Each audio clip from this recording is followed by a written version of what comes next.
सकट चौथ व्रत की ये हैं 3 मुख्य कहानियां, जरूर करें पाठ। सकट चौथ माघ के कृष्ण पक्ष की चतुर्थी को सकट चौथ व्रत पड़ता है।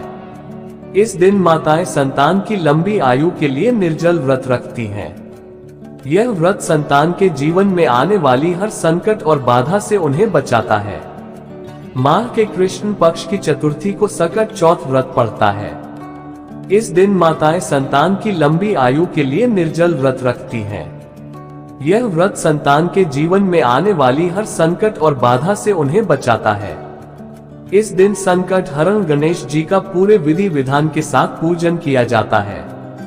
इसे संकष्टी चतुर्थी और तिलकुटा चौथ भी कहा जाता है। इस दिन माताएं पूरे दिन निर्जल व्रत रखती हैं और शाम को चंद्रमा को अर्घ्य देकर व्रत का पारण करती हैं।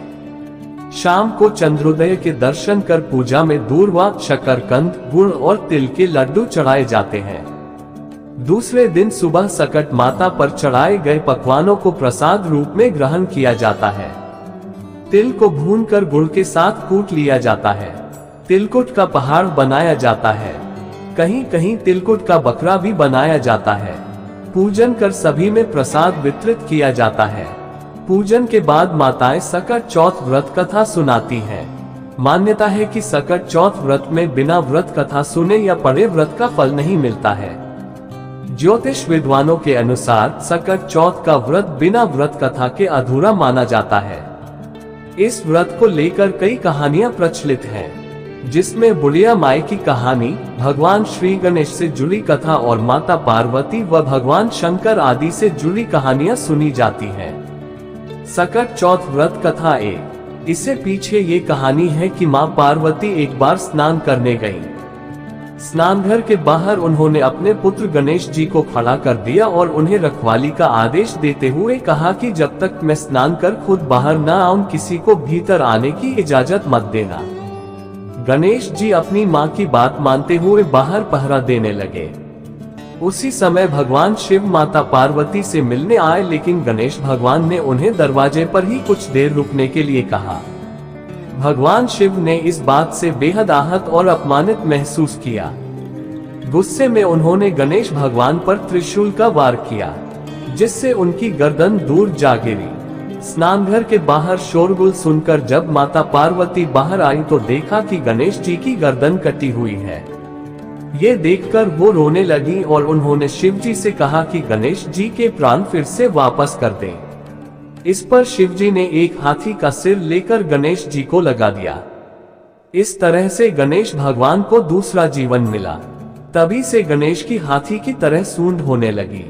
तभी से महिलाएं बच्चों की सलामती के लिए माघ माह के कृष्ण पक्ष की चतुर्थी को गणेश चतुर्थी का व्रत करने लगी। सकट चौथ व्रत कथा 2। किसी नगर में एक कुम्हार रहता था। एक बार जब उसने बर्तन बनाकर आवा लगाया तो आवा नहीं पका।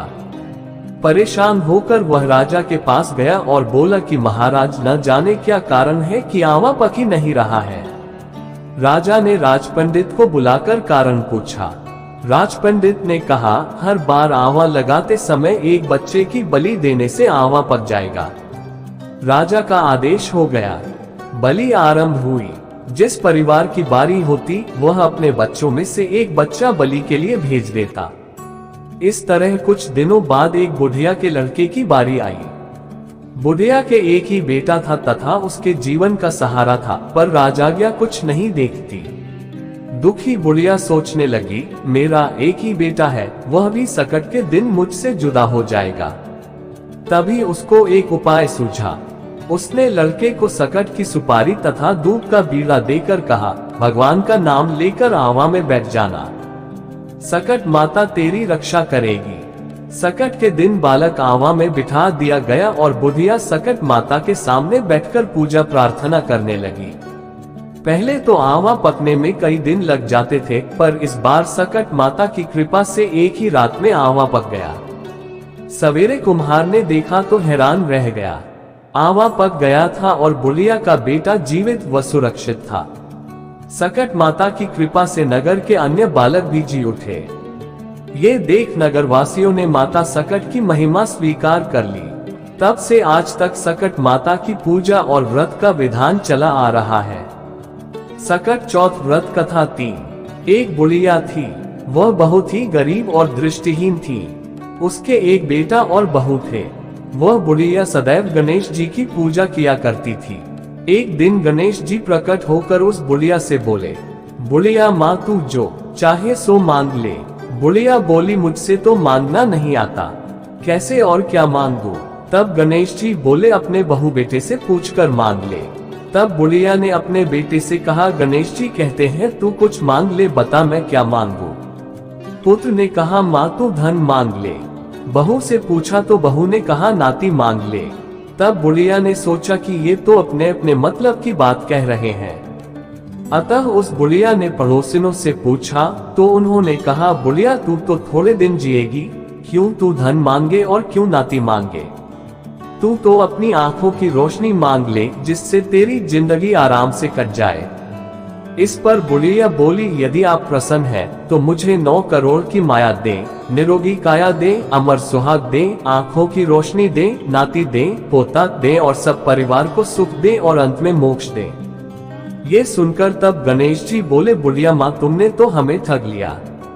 फिर भी जो तूने मांगा है वचन के अनुसार सब तुझे मिलेगा। और यह कहकर गणेश जी अंतर्धान हो गए। उधर बुढ़िया माँ ने जो कुछ मांगा वह सब कुछ मिल गया। हे गणेश जी महाराज, जैसे तुमने उस बुढ़िया माँ को सब कुछ दिया, वैसे ही सबको देना। Please like, share and subscribe my channel.